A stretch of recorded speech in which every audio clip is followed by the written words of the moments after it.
Shalom, salam dari GBI Putra. Senang bisa menyapa saudara-saudari sekalian pada ibadah minggu ini. Ibadah ini dapat Anda saksikan setiap saat di YouTube GBI Putra Official.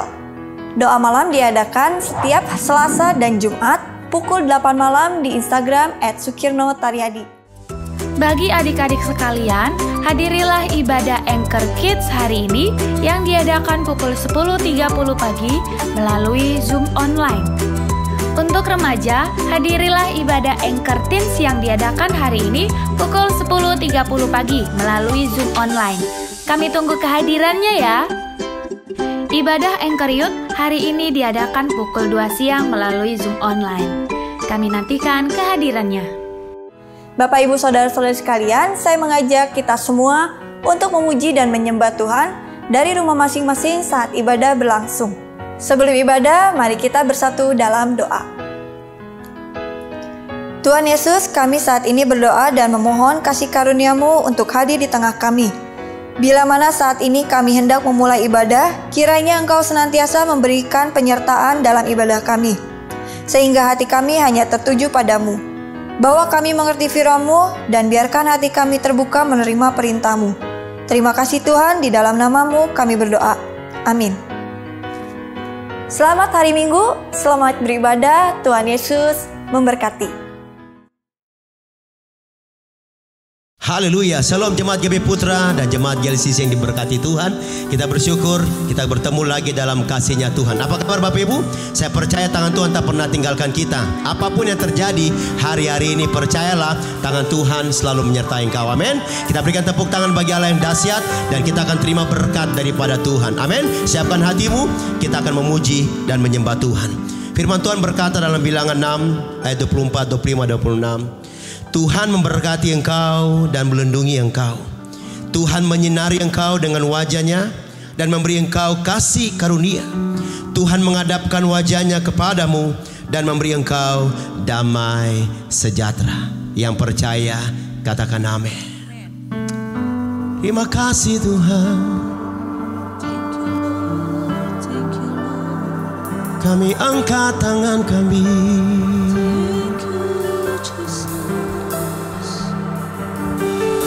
Terima kasih Tuhan.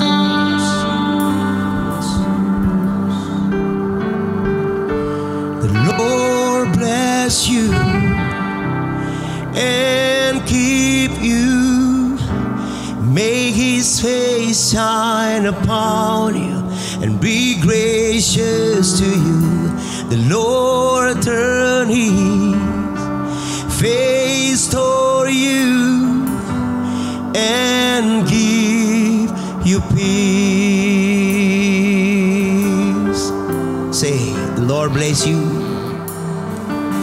The Lord bless you and keep you. Make His face shine upon you. Be gracious to you. The Lord turn His face toward you and give you peace. Lift your hand and singing amen. Amen. Amen.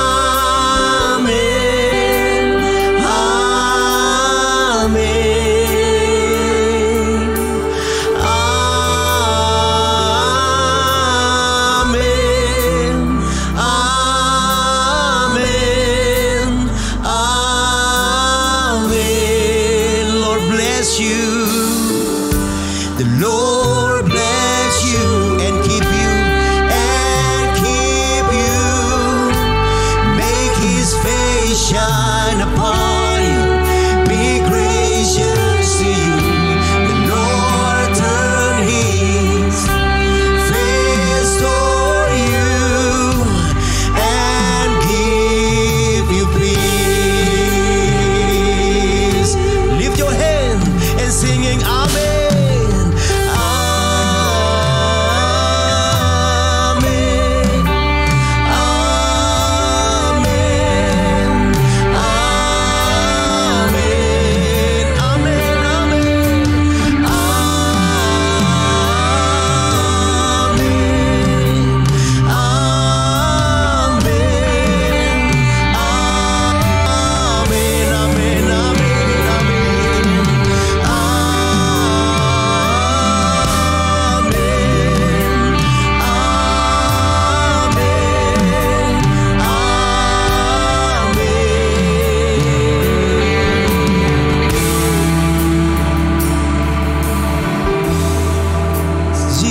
Lord. Lift your head and worship God. May His favor be upon you and 1,000 generations, and your family and your children and their children and their children. May His favor be upon you and 1,000 generations, and your family and your children and their children and their children. May His favor be upon you and 1,000 generations, and your family and your children and their children and their children. May His presence go before you and behind you and beside you, all around you and within you. He is with you, He is with you in the morning, in the evening, in your coming and your going, and your weeping and rejoicing. He is for you, He is for you, He is for you, He is for you, He is for you, He is for you, He is for you, He is for you.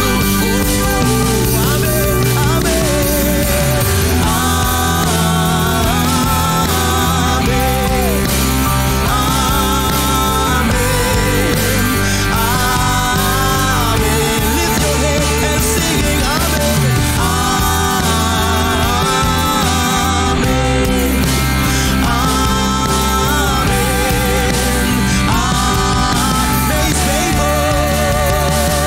May His favor be upon you, 1,000 generations, and your family and your children and their children, their children. May His presence go before you and behind you and beside you, all around you and within you. He is for you, He is for in the morning and the evening, and your coming and your going and your weeping and rejoicing. He is for you, He is for you, He is for you, He is for you, He is for you, He is for you, He is for you, He is for you, He is for you, Lord. He is for you, He is for you, He is for you, He is for you, He is for you, He is for you. Amen.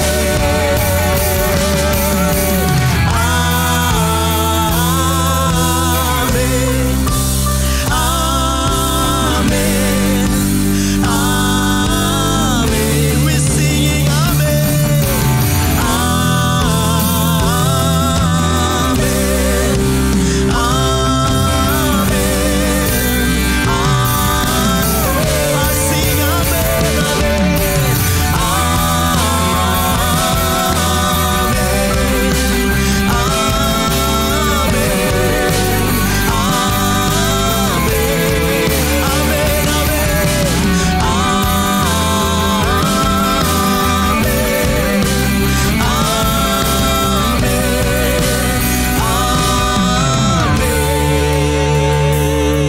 We worship you, Lord.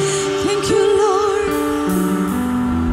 Thank We you, worship you, Thank Lord. you, Lord, for your blessing me. We worship you, Lord. Thank you, Jesus. Mari sembah Dia, saudara.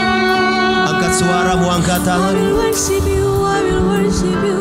Tuhan yang memberkati engkau,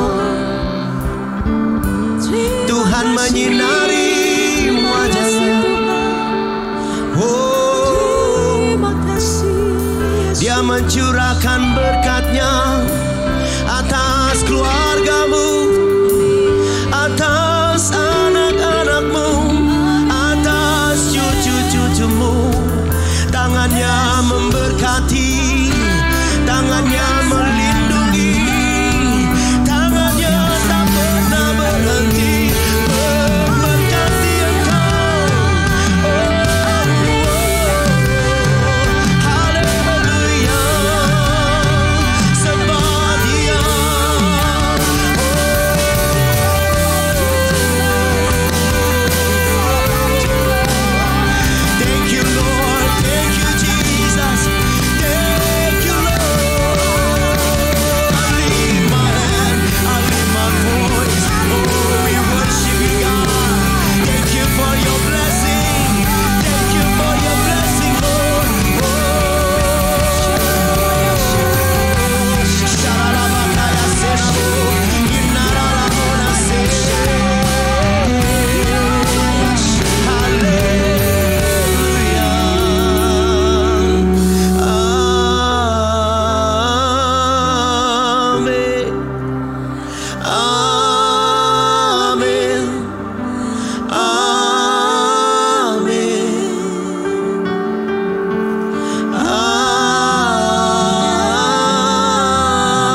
singing amen. Amen. Amen. Amen. Sorak-sorai bagi Tuhan yang dahsyat. Tuhan yang memberkati engkau saudara. Sorakan haleluya. Sorakan haleluya. Segala kemuliaan, hormat, pujian bagimu Tuhan. Di dalam nama Tuhan Yesus kami sorak bagi Tuhan yang dahsyat. Tuhan yang memberkati kami sampai detik ini. Terima kasih Tuhan. Kami percaya di atas pujian Kau bertata. Dan saat Engkau bertata sesuatu yang dahsyat pasti terjadi. Yang sakit disembuhkan, yang lemah dikuatkan, yang terikat dilepaskan, susah kecewa dihibur, bahkan yang putus asa pasti ada jalan keluar. Di dalam nama Tuhan Yesus. Yang terima berkatnya Tuhan katakan amin. Tepuk tangan yang paling dahsyat, yang paling meriah buat Allah yang besar, Allah yang memberkati saudara, amin. Yang diberkati katakan amin. Tepuk tangan bagi Allah yang dahsyat saudara. Mari bangkit berdiri sama-sama. Kita akan masyurkan Tuhan. Kita akan melompat, kita akan menari buat Allah yang memberkati kita. Katakan amin. Haleluya. Oh yeah. Masyurkan Tuhan saudara.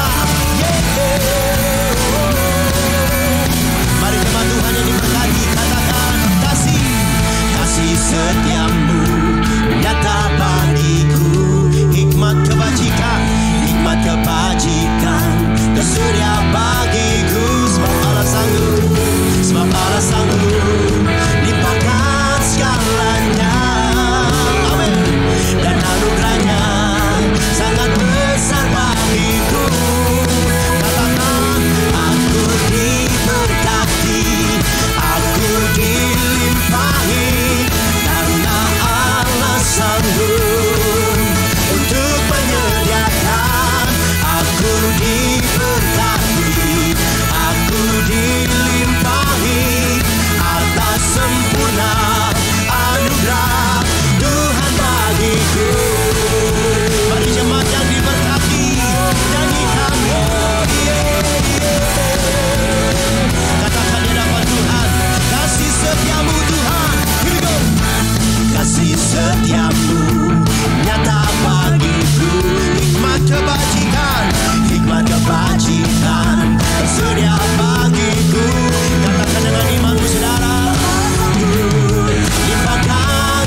Sekali lagi umat yang diberkati Tuhan, berikan tepuk tangan sorak-sorai bagi Allah yang luar biasa. Amin.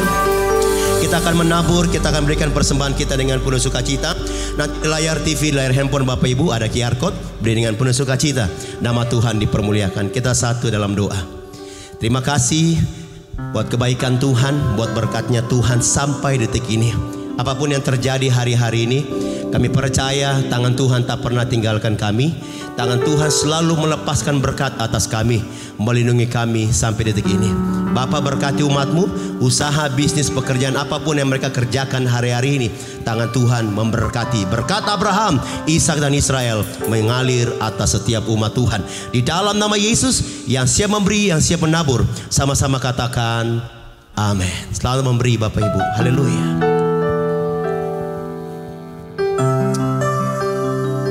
Terima kasih.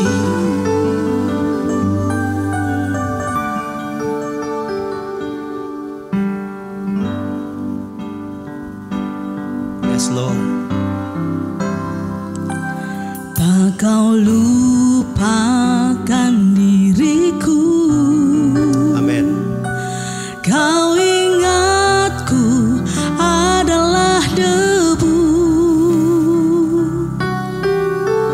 tetapi kau meninggikannya di hadapan malaikatmu.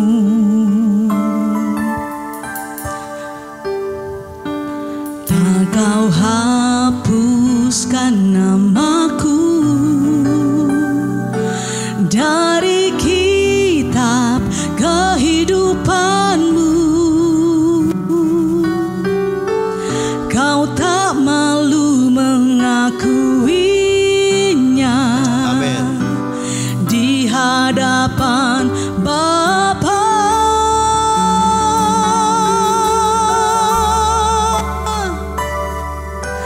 Kau Allah yang tiada mengingat lagi segala kesalahanku yang telah Engkau ampuni.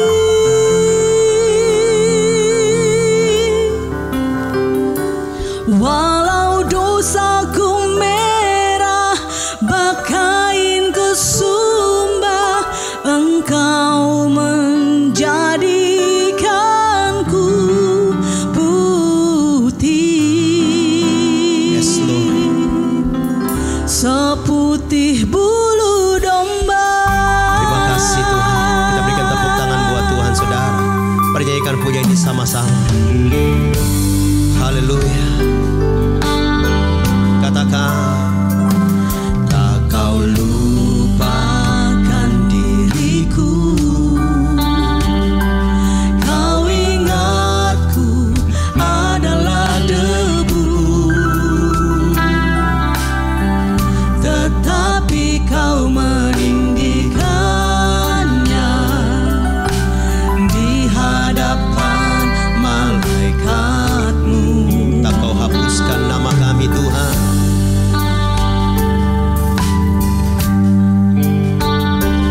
Tak kau hapuskan namaku dari kitab kehidupanmu.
tanganmu. Angkat tanganmu di hadapan Tuhan yang dahsyat. Dan pandang wajah Tuhan. Nyanyikan di hadapan Allah yang dahsyat. Katakan, Kau Allah yang tiada mengingat lagi segala kesalahan. Makasih Tuhan. Ku yang telah Engkau ampuni.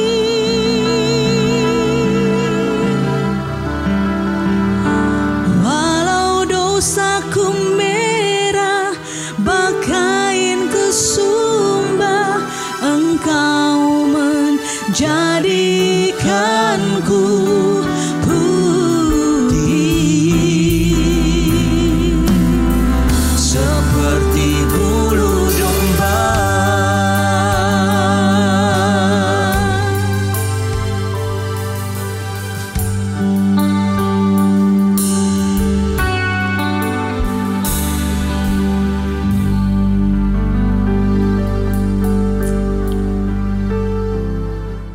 Saudara sekalian semuanya, Shalom dan selamat beribadah dalam ibadah online kita di GBI Putra. Saudara terkasih, sementara kita sedang beribadah sekarang ini, ada badai sedang mengamuk di luar sana dalam bentuk berbagai berita tentang pandemi, krisis dan lain sebagainya. Jangan biarkan badai yang ada di luar itu sampai masuk ke dalam diri kita. Untuk itu kita perlu yang namanya firman Tuhan menguatkan kita sekalian. Jadi pada hari ini saudara sekalian, mari kita sama-sama datang ke hadapan Tuhan, terima kekuatan dari firman-Nya, dan mari kita berdoa, minta Roh Kudus menyatakan karyanya di antara tengah-tengah saudara dan saya. Mari kita berdoa. Terima kasih untuk firman-Mu. Di luar sana ya Tuhan, ada badai sedang mengamuk, tetapi kami sungguh rindu berlindung kepada Engkau saja. Maka kiranya pada hari ini kekuatan diberikan buat kami sekalian melalui firman-Mu ya Tuhan. Sebab ya Tuhan, firman-Mu itu pelita bagi kaki kami dan terang bagi jalan kami. Maka hari ini kami undang Roh Kudus bekerja dengan luasa di tengah-tengah kami. Pertama-tama memampukan hamba-Mu ini Tuhan, yang tidak ada apa-apanya ini, untuk boleh Tuhan pakai menjadi alat menyampaikan suara-Mu, dan setiap kami boleh terima firman Tuhan dengan penuh sukacita, dengan tanah hati yang subur. Firman-Mu ketika ditaburkan tidaklah kembali sia-sia, melainkan dia bertumbuh, dia berbuah dalam hidup kami. Terima kasih Tuhan Yesus. Ya, Roh Kudus bekerja di dalam setiap rumah, dalam setiap hati, dalam setiap ruangan ya Tuhan. Dan kami siap tidak hanya semata-mata mendengar firman saja, tapi mendengar dan melakukan apa yang kami dengar. Dalam nama, di atas segala nama, dalam nama Tuhan Yesus Kristus, yang adalah Juru Selamat yang hidup, Raja yang kekal, kami sudah berdoa dan terima semua jawaban doa kami ini. Amin, amin, haleluya.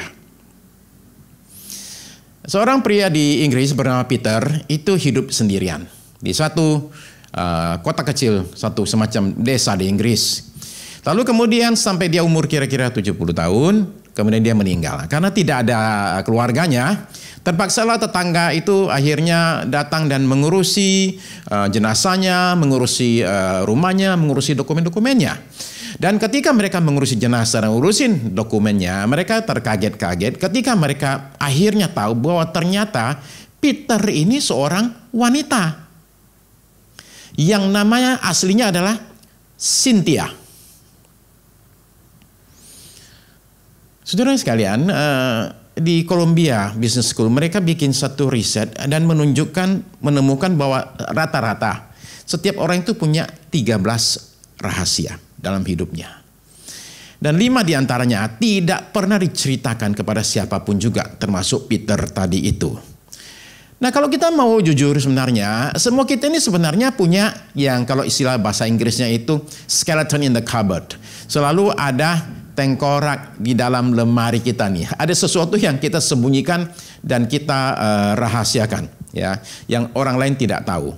Nah, ini tidak selalu berupa dosa sih. Ini bisa berupa barangkali suatu hal yang dianggap memalukan. Sekali lagi mungkin bukan dosa. Atau sesuatu kelemahan, kebiasaan buruk, sifat buruk. Sekalipun juga bisa saja itu merupakan sesuatu dosa yang orang lain tidak tahu sama sekali.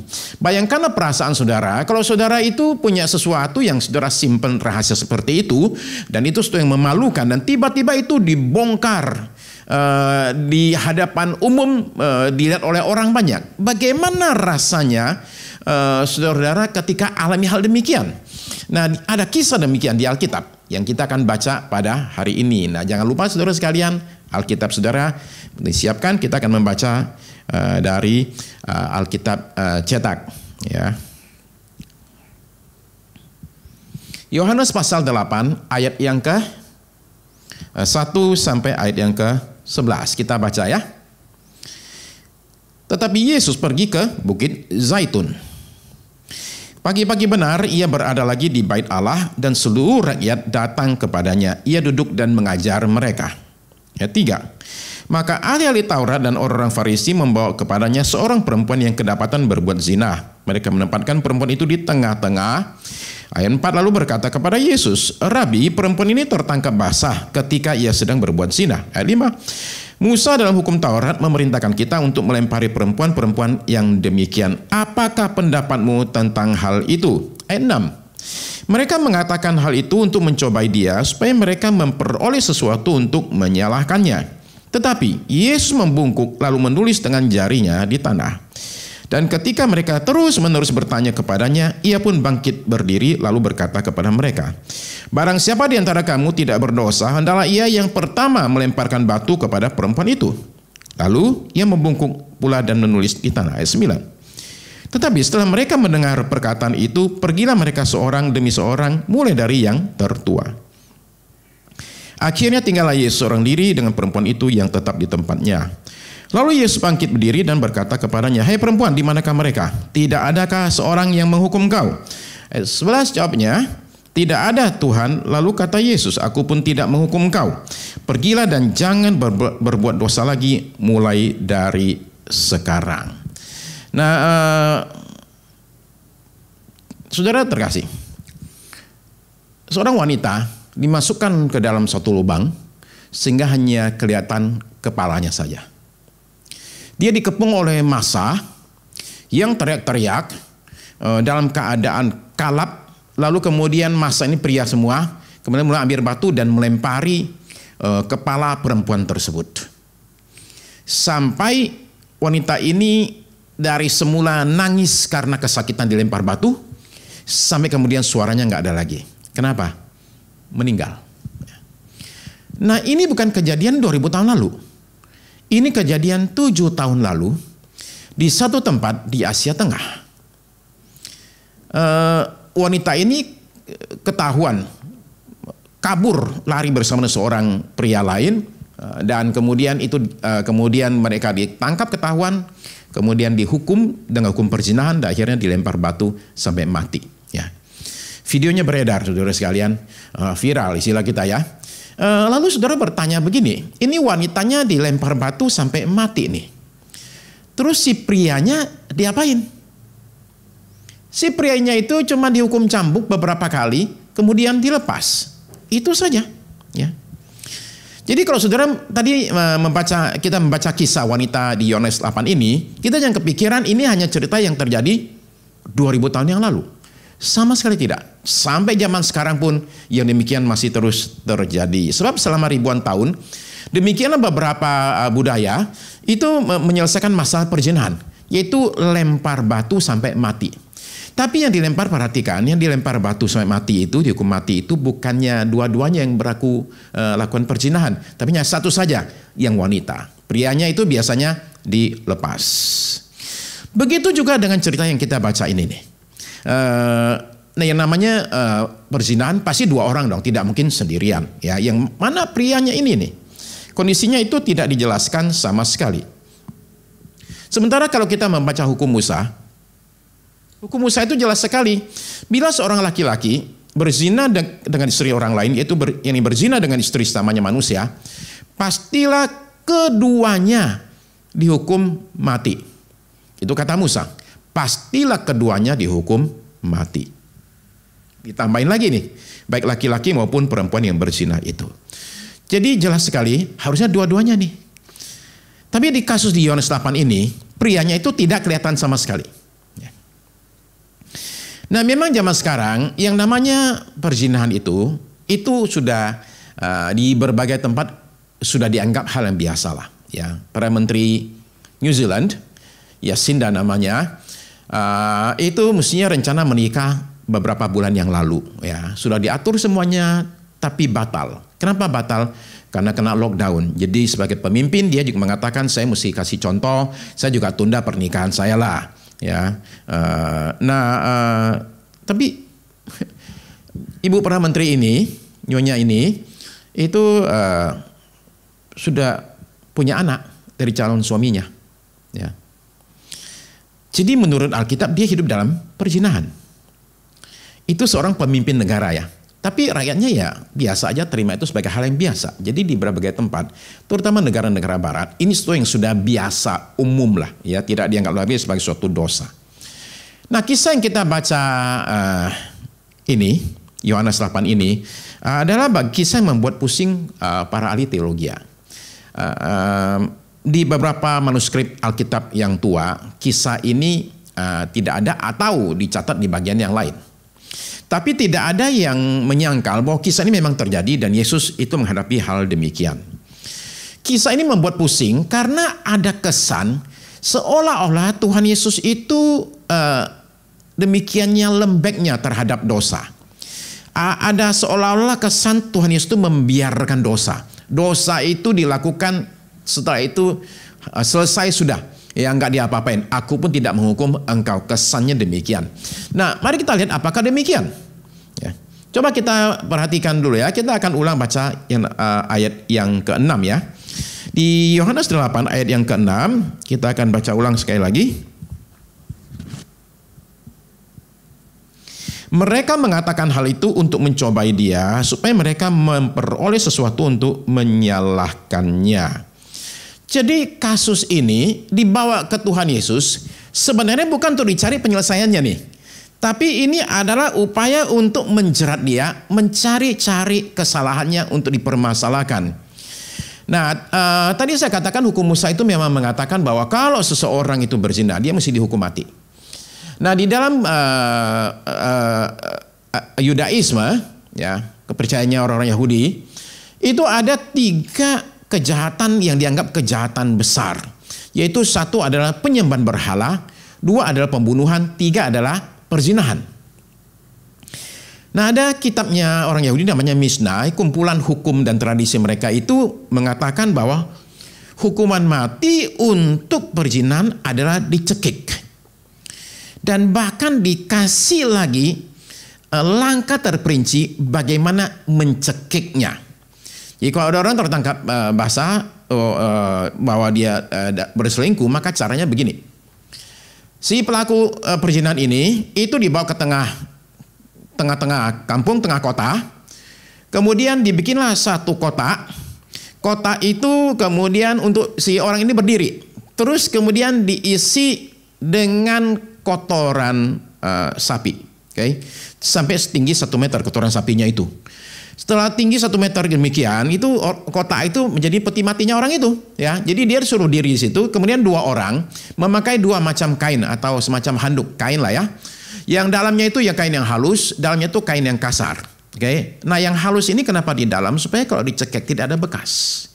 Karena alasan mereka adalah yang menghukum Tuhan, nggak ada bekas. Jadi demikianlah 2 orang berdiri samping dia, kemudian dililitkan itu kain, kemudian masing-masing tarik. Itu sehingga orang ini nyekek, mati. Dan ketika dia mati, dia jatuh ke kotoran sapi itu. Ya. Nah itu kuburannya. Kemudian di situ ditanam satu pohon. Kata mereka supaya nanti pohonnya jadi besar. Jadi anak-anak kalau lewat, orang tuh bisa kasih tahu ya itu pohon itu tuh. Itu dulu si X itu tuh. Ya itu jenazahnya dibawa tuh. Dia mati ya gara-gara dia berselingkuh berzina. Nah jadi ini suatu hal yang serius bagi orang-orang Yahudi. Ya. Nah mestinya menjadi serius buat semua orang. Saudara-saudara. Masalah orang-orang Farisi zaman itu adalah begini. Hak untuk menghukum mati itu sudah diambil alih oleh penjajah pihak Romawi. Jadi orang-orang Yahudi tidak boleh lagi menghukum mati siapapun juga. Maka saudara membaca ketika mereka berniat menghukum mati Tuhan Yesus, apa yang mereka lakukan?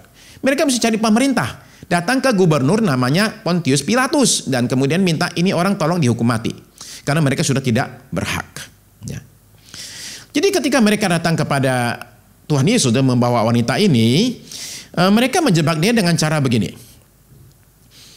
Yesus ditanya, ini hukum Musa kan bilang bahwa kasus ini jelas lempar batu sampai mati. Apa pendapatmu? Kalau Yesus mengatakan, oh jangan dong, jangan dihukum mati. Nah mereka tinggal ngomong, lihat tuh, hukum Musanya bilang dihukum mati. Dia bilang jangan. Dia melawan hukum Musa dan masa yang di Israel tuh masyarakat semua akan berbalik tidak suka dengan Tuhan Yesus. Tapi kalau Tuhan Yesus mengatakan, iya hukum mati aja. Ya, kalau Yesus mengatakan hukum mati seperti Musa lempar batu aja, nah dia itu bisa dituduh melawan pihak Romawi karena hak menghukum mati kan di pihak Romawi. Jadi serba salah. Kalau Tuhan Yesus mengatakan hukum mati saja seperti kata Musa, dia melawan pihak pemerintah penjajah. Kalau dia mengatakan jangan, dia melawan hukum Musa. Jadi para Farisi mengira mereka sudah memojokkan Tuhan Yesus nih, buah si malakama istilah kita. Ya, dimakan bapak mati, tidak dimakan ibu yang mati. Maju kena, mundur kena. Bilang iya juga salah, enggak bilang iya juga salah. Ya.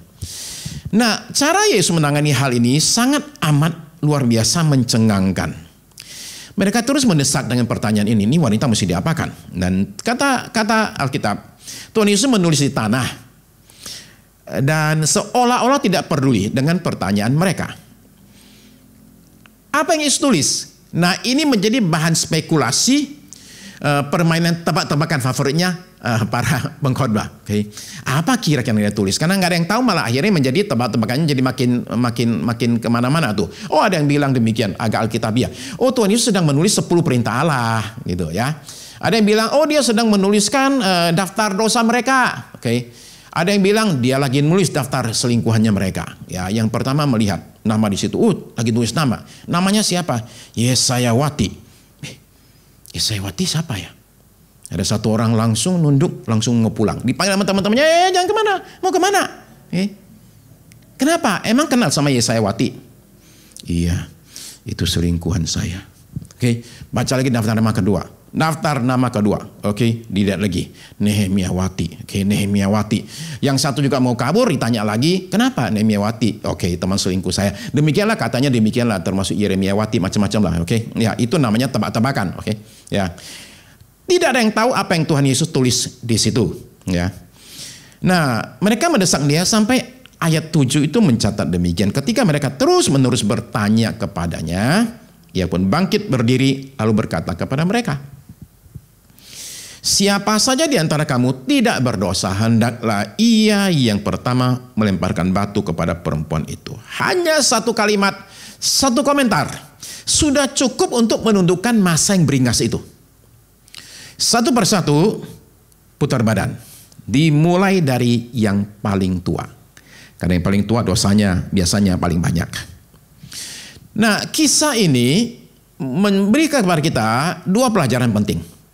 Nomor satu adalah jahatnya sikap menghakimi. Ya. Jahatnya sikap menghakimi. Ada satu orang ibu bawa anaknya yang berumur 4 tahun ke gereja. Ya. Kemudian keluar dari gereja, habis pulang gereja, kisah nyata ya. Anaknya bilang gini, Mama, aku mulai sekarang tidak mau berbuat dosa lagi. Mamanya dengar gitu, mamanya senang banget. Wih, pintar sih, Dek. Oh gitu ya. Waduh, mama senang banget deh. Kenapa sih? Kok kamu sampai nggak mau berbuat dosa lagi? Enggak, tadi di sekolah minggu tuh diajarin bahwa barang siapa yang tidak berdosa boleh lempar batu pertama. Nah, aku tuh pengen lempar batu yang pertama. Ya, jadi aku nggak pengen berbuat dosa lagi supaya bisa melempar batu. Saudara-saudara sekalian, kecil-kecil sudah ngebet pengen ngelemparin orang. Ya. Nah, jadi ini sifat dasar manusia nih. Ya. Kita ini gampang menghakimi, cenderung menghakimi, dan mudah menghakimi. Orang-orang yang di cerita ini datang menyeret perempuan ini dengan maksud untuk menjebak Yesus, tapi sekaligus juga memberikan pelajaran kepada orang berdosa supaya jangan berbuat dosa seperti wanita ini. Nah, mereka itu jelas sekali merasa diri mereka lebih baik daripada wanita ini. Mereka tidak ragu untuk mempermalukan wanita ini karena mereka merasa ini dosanya ini adalah dosa yang memalukannya bukan main. Ya, ini rendah serendah-rendahnya manusia yang satu ini nih. Ini harus disingkirkan dari tengah-tengah kita dengan cara apapun juga. Nah, saudara-saudara sekalian, ini sikap menghakimi yang mengerikan sekali. Tentu kita mesti sadar ya bahwa menghakimi itu berbeda dengan menjadi seorang hakim di pengadilan ya. Tolong kita jangan salah paham akan hal ini. Sebab di dalam hukum Musa, umpama di Ulangan 16, itu ada perintah Musa supaya bangsa Israel menetapkan hakim-hakim. Nanti kalau sudah masuk ke tanah perjanjian, di tiap kota mesti ditahbiskan hakim-hakim yang adil, yang benar, yang baik ya. Jadi menjadi hakim itu beda dengan sikap menghakimi, oke? Sikap menghakimi adalah menunjukkan diri lebih baik, lebih suci daripada orang lain dengan jalan mengkritik, menuduh, memunculkan atau menonjolkan kesalahan dosa orang lain, kekurangan orang lain. Itu namanya menghakimi, okay? Dengan sengaja mengkritik, menuduh, menonjolkan kesalahan kelemahan orang lain, ya supaya diri merasa diri lebih baik. Tentu kita menyadari dalam hidup kita perlu yang namanya menilai, saudara sekalian. Ya, kita diperbolehkan menilai tapi jangan menghakimi. Ya, menilai itu seperti apa? Menilai itu contohnya ya ada orang datang pakai baju compang-camping gitu, maka menilai mengatakan ini kayaknya orangnya kayaknya orang yang nggak punya, maka baju sampai kayak seperti itu. Itu namanya menilai, melihat dan kemudian mengatakan dari kesimpulan ini demikian. Menghakimi itu beda. Menghakimi adalah dasar miskin. Itu menghakimi ya. Menilai adalah wah dia bikin kesalahan. Ada orang bikin salah maka menilai mengatakan wah dia bikin kesalahan loh. Pendeta salah kutip ayat ya dah. Menilai mengatakan wah dia salah kutip ayat. Menghakimi adalah dasar pendeta. Anak sih sekolahnya dulu di mana sih gitu aja bisa salah. Itu menghakimi saudara sekalian ya. Seseorang yang menghakimi itu perlu sadar akan bahaya menghakimi. Paling tidak ada dua menurut saya. Nomor satu adalah orang yang menghakimi itu perlu sadar satu hal. Dia sedang mengambil alih kedudukan Tuhan. Sebab yang boleh menghakimi memang cuma Tuhan. Coba kita perhatikan ya ayatnya Yakobus pasal 4. Di Yakobus pasalnya yang keempat.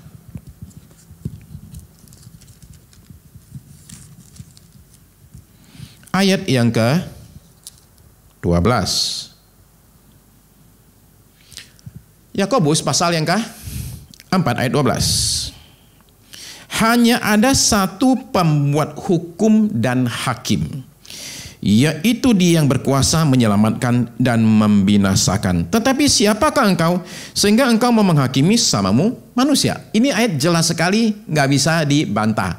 Saudara-saudara sekalian, hanya ada satu pembuat hukum dan hakim, yaitu Dia yang berkuasa menyelamatkan dan membinasakan. Jadi manusia manakah yang boleh mengambil alih kedudukan Tuhan ini? Itu yang pertama.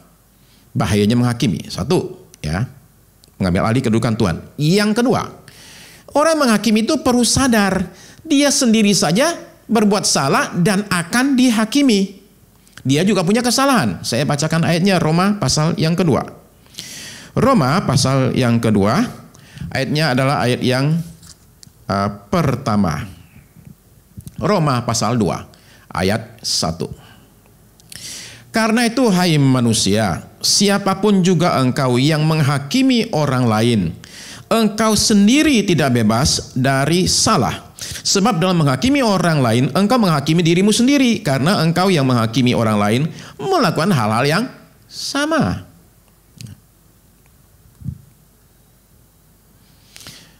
Jadi menurut Roma ini, menghakimi itu adalah tindakan munafik.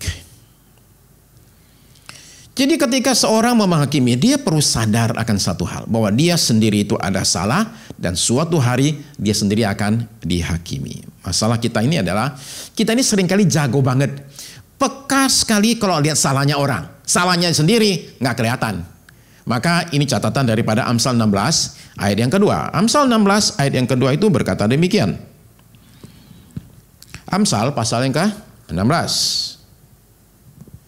ayat yang ke-2. Amsal 16 ayat 2. Segala jalan orang adalah bersih menurut pandangannya sendiri, tetapi Tuhanlah yang menguji hati. Segala jalan orang adalah bersih menurut pandangannya sendiri. Jadi menurut pandangan kita, jalan kita itu selalu benar, selalu bersih, kita selalu baik. Ya. Kita paling gampang menemukan kebaikan dalam diri kita. Nah, atau kalau kita perhatikan kata-kata Tuhan Yesus di Matius pasal 7 ya. Di Matius pasal 7 ayat yang pertama, Tuhan Yesus itu berkata demikian. Pelajaran buat kita sekalian. Matius pasal 7 ayat yang pertama sampai dengan ayat yang ke-5. Jangan kamu menghakimi supaya kamu tidak dihakimi. Karena dengan penghakiman yang kamu pakai untuk menghakimi, kamu akan dihakimi, dan ukuran yang kamu pakai untuk mengukur akan diukurkan kepadamu. Mengapakah engkau melihat selumbar di mata saudaramu, sedangkan balok di dalam matamu tidak engkau ketahui? Selumbar itu seperti debu. Ya. Bagaimanakah engkau dapat berkata kepada saudaramu, biar aku mengeluarkan selumbar itu dari matamu, padahal ada balok di dalam matamu? Ayat 5. Hai orang munafik, keluarkanlah dahulu balok dari matamu, maka engkau akan melihat dengan jelas untuk mengeluarkan selumbar itu dari mata saudaramu. Saudara bayangkan ya, dia sendiri itu ada balok di matanya tuh. Balok sendiri nggak kelihatan, dia bisa lihat debu di mata orang, ada debu di mata kamu. Baloknya sendiri dia nggak kelihatan. Kata Tuhan Yesus, balokmu itu diberesin dulu, baru kamu ngurusin orang. Jangan sampai di sini ada balok, kamu ngurusin orang, balokmu itu kena ke orang lain, oke? Ya.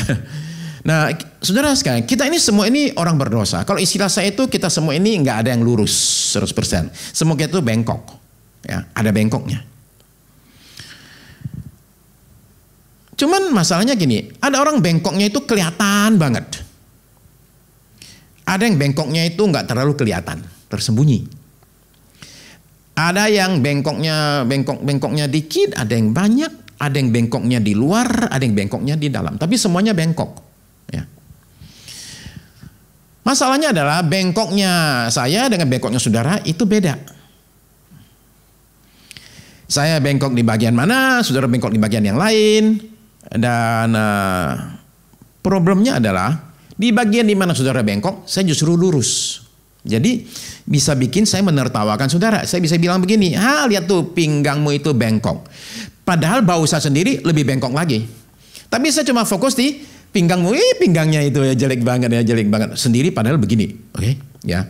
Nah itu yang seringkali orang tidak sadar. Kemana-mana ngetawain orang lain yang punya pinggang bengkok, pundaknya sendiri bengkoknya bukan main, nggak kelihatan. Ya. Ada orang berkata begini, seandainya semua pikiran-pikiran manusia itu ditulis di jidatnya, maka tiap hari dia akan pakai topi. Pakai topi, kenapa? Biar nggak bisa kebaca. Ya. Jadi kita harus berhenti menghakimi sesama kita, saudara sekalian. Ya. Melihat dosa dan kesalahan orang lain itu bukan supaya kita membusungkan dada dan berkata, untung saya nggak kayak dia. Tapi diharapkan kita justru membelah dada kita dan melihat diri kita. Untuk kita ini lakukan introspeksi, lihat ke dalam. Dan kita sadar kita semua perlu kasih karunia Tuhan. Itu poin yang kedua yang saya ingin sampaikan dari kisah pasal 8 ini. Yang pertama adalah jahatnya sikap menghakimi, tapi yang kedua adalah indahnya kasih karunia Tuhan. Ya. Saya baca ulang ayat 10 dan 11 ya, dari Yohanes 8. Ya. Yohanes 8 ayat yang ke-10 dan 11. Lalu Yesus bangkit berdiri dan berkata kepadanya, hai perempuan, di manakah mereka? Tidak adakah seorang yang menghukum kau? 11 jawabnya. Lalu jawabnya, tidak ada Tuhan. Lalu kata Yesus, aku pun tidak menghukum kau, pergilah dan jangan berbuat dosa lagi mulai dari sekarang. Saudara sekalian, kunci untuk kita tidak melempar batu ke orang lain adalah kita memahami yang namanya kasih karunia. Kalau saudara baca cerita tadi, tidak ada sama sekali indikasi bahwa wanita itu innocent, nggak bersalah. Nggak. Dari ceritanya, kita bisa tangkap bahwa memang wanita ini bersalah. Dan Tuhan Yesus tidak menyangkal bahwa wanita ini bersalah. Wanita ini juga tidak menyangkal sama sekali bahwa dia berbuat. Enggak sama sekali. Jadi ini kasus yang terang benderang. Ini orang yang bersalah. Ini kasus mustahil lepas. Kalau di pengadilan, vonisnya sudah bisa diperkirakan. Ya, pasti bersalah dan dihukum. Tapi keajaiban masih terjadi. Mujizat itu masih ada, termasuk untuk kasus ini. Saudara-saudara dan saya ketika baca cerita ini memahami satu hal kan. Bahwa sebenarnya kalau ditanya, siapa sih yang berhak melempar batu ke atas wanita ini? Kita nggak akan bilang tak seorang pun loh. Nggak ada nggak ada yang pantas layak. Karena ada satu yang layak. Yaitu apa? Siapa? Yesus itu sendiri. Yesus itulah satu-satunya yang berhak melempar batu ke wanita ini. Kenapa? Karena dia tidak berdosa. Yang ngomong dia tidak berdosa itu bukan hanya Yesus sendiri. Dia tantang musuh-musuhnya. Kalian tunjukkan salah saya apa? Di mana? Coba tunjukkan. Yang ngomong dia tidak bersalah itu juga adalah musuh-musuhnya. Yang mengakui bahwa memang gak bisa ketemu salahnya. Nah, jadi saudara sekalian, kita menyadari akan satu hal ini ya. Okay, bahwa Yesus itu sebenarnya yang berhak melempar batu. Tapi kasih karunia adalah pihak yang paling berhak menghukum dan melempar batu justru adalah pihak yang memutuskan untuk melepaskan wanita ini dari hukuman dan kematian. Itu indahnya kasih karunia sedemikian rupa. Nah, sekali lagi beberapa orang mengatakan, wah ini terlalu gampang ini. Ini kalau kayak gini terus nih, semua orang bisa berbuat dosa terus nih. Kenapa? Kalau berbuat dosa tinggal dibilang ya udah nggak apa-apa ya, jangan ulang lagi. Tapi saudara perhatikan ya kata-kata ini, jangan ulang lagi. Go and sin no more. Pergilah, tapi jangan mengulang lagi perbuatan kamu itu. Ya, ini perlu peringatan yang perlu diperhatikan. Ya, sebab orang tidak bisa mempermainkan Tuhan. Nah, jadi sama sekali tidak ada bahwa Yesus itu seolah-olah lembek dengan dosa mengatakan udah nggak apa-apa ya, enggak sama sekali. Kamu diampuni sekali ini, tapi jangan ulang lagi perbuatanmu itu. Nah, kasih karunia itu ada 4 sisi menurut saya ya. Sisi yang pertama adalah kasih karunia bicara tentang keselamatan. Ya. Nah, ini membedakan kekristenan dengan yang lain. Yang lain itu mengatakan kamu berbuat A, B, C baru akan selamat.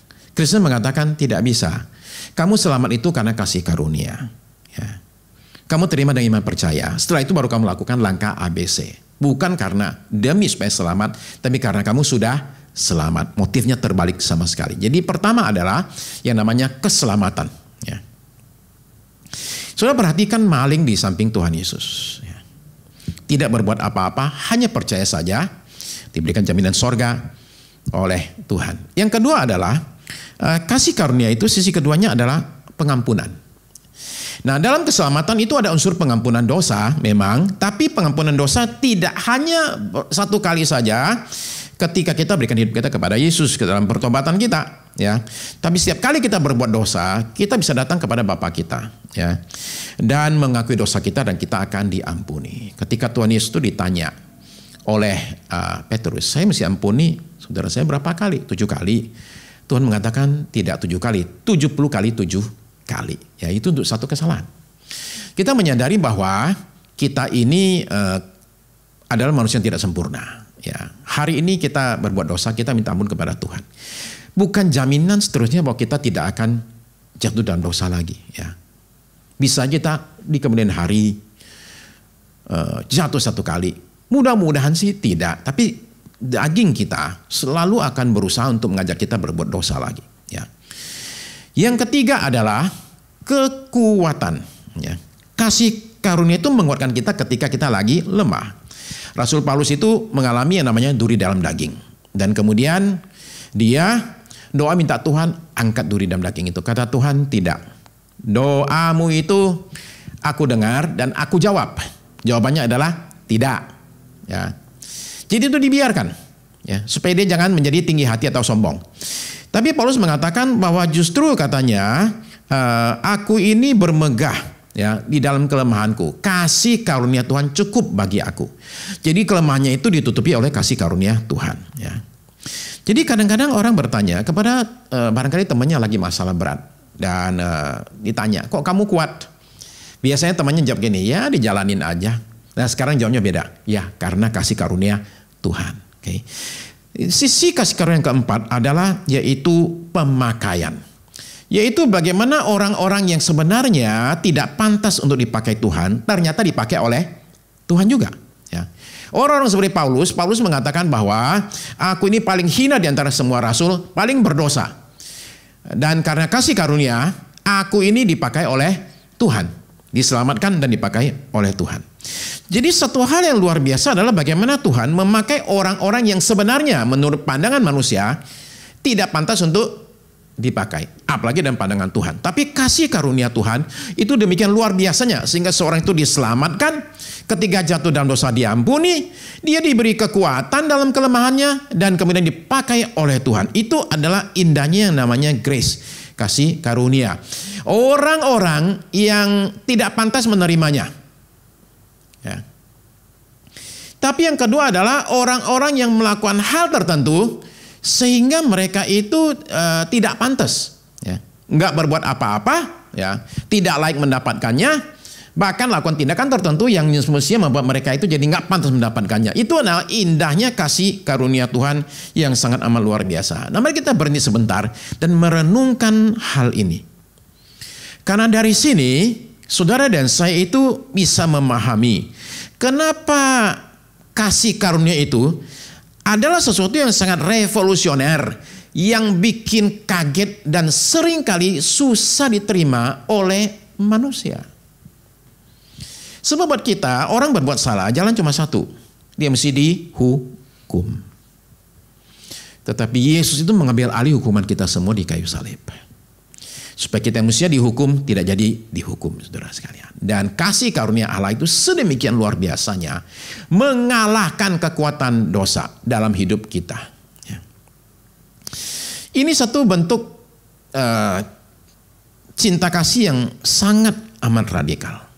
Maka kita bermasalah dengan cerita wanita yang tertangkap berzina ini. Buat kita dia mesti dihukum. Tapi kasih karunia Allah melebihi semuanya, saudara sekalian. Kasih karunia Allah itu mengalahkan semua kesalahannya dan membebaskan dia dari hukuman asal tidak berbuat dosa lagi. Jadi makanya saya katakan, saudara sekalian, bahwa kasih karunia itu adalah suatu skandal. Sesuatu yang menjungkir balikkan pemahaman kita akan yang namanya kemurahan dan keadilan. Ketika Tuhan itu turun dari sorga, menjelma menjadi sama dengan manusia, maka Alkitab mencatat begini, Yohanes pasal 1 ayat 16 sampai 17. Yohanes pasal 1 ayat 16 sampai 17, saudara bisa lihat begini. Ya. Karena dari kepenuhannya kita semua telah menerima kasih karunia demi kasih karunia. Sebab hukum Taurat diberikan oleh Musa, tetapi kasih karunia dan kebenaran datang oleh Yesus Kristus. Jadi dari Yesus kita menerima kasih karunia demi kasih karunia. Jadi pemahamannya ini adalah bahwa kasih karunia Tuhan itu tidak satu kali saja, tapi berkali-kali datang dalam gelombang demi gelombang, namanya kasih karunia yang datang untuk menghapus dosa kita, kasih karunia datang untuk mengampuni kita, kasih karunia datang lagi untuk menguatkan kita, dan kasih karunia datang lagi untuk memakai kita semua, saudara sekalian. Betapa indahnya kasih karunia yang ditunjukkan oleh Tuhan Yesus ketika dia pada hari itu berlutut, jongkok, dan menulis di tanah. Saudara-saudara sekalian, Jackie Robinson itu adalah di Amerika Serikat, itu seorang pemain baseball. Tapi dia seorang pemain baseball yang kulit hitam. Dia orang kulit hitam pertama yang ikut jadi pemain baseball yang terkenal. Nah, zamannya dia waktu itu dia itu orang pertama yang meruntuhkan benteng warna kulit di dunia baseball. Ya. Sekalipun dia sudah lakukan hal tersebut, ternyata dia sering sekali ditendang oleh pemain lain. Nah, pemain lain menendang dia, mohon maaf, dan kemudian penonton teriakin dia. Suatu hari ketika dia lagi main di Brooklyn, dia membuat suatu kesalahan. Ketika dia salah, masa itu, penonton itu semua langsung berdiri, dan kemudian semuanya itu mulai teriakin dia, ya, mulai mengejek dia, mulai teriakin dia. Dan ketika mereka itu mulai teriakin dia itu berdiri di situ di lapangan, dan di situ dia berdiri kepalanya tunduk, ya, dia terhina sekali, diteriakin oleh penonton sedemikian banyaknya. Nah, saudara dan saya itu bisa melihat di sini, di slide saya ini ada satu patung, dua orang sedang berdiri, sebelah kanan Jackie Robinson, sebelah kiri Pee Wee Reese. Pee Wee Reese ini adalah pemain temannya Jackie Robinson, yang ketika Jackie Robinson lagi dihina, lagi diteriakin gitu, dia itu datang. Nah, dia ini kulit putih. Dia datang dan berdiri sampingnya Jackie Robinson, dan kemudian tangannya itu ditaruh di pundaknya Jackie Robinson. Penonton langsung diam semua, nggak ada lagi yang berani menghina. Nah, kata Jackie Robinson, dia mengatakan itu tangannya Pee Wee Reese hari itu menyelamatkan karir saya dan masa depan saya. Hari itu saya berpikir udahlah, nggak usah main lagi lah. Tapi ketika tangannya di pundak saya, itu memberi saya kekuatan. Dan dia berkata bahwa itu menyelamatkan masa depan saya. Dan semenjak itu dia mengatakan, saya mengasihi Pee Wee Reese semenjak saat itu. Ya. Tuhan Yesus sudah lakukan hal seperti itu dari 2000 tahun sebelumnya. Dia mendampingi satu orang wanita yang dipermalukan, hina, bahkan diancam hukuman mati. Dan Tuhan itu membungkam para penuduhnya. Saya ingin bicara kepada saudara yang pernah berbuat dosa. Dan kalau saya berkata demikian, itu berarti setiap kita yang pada hari ini ikut ibadah ini.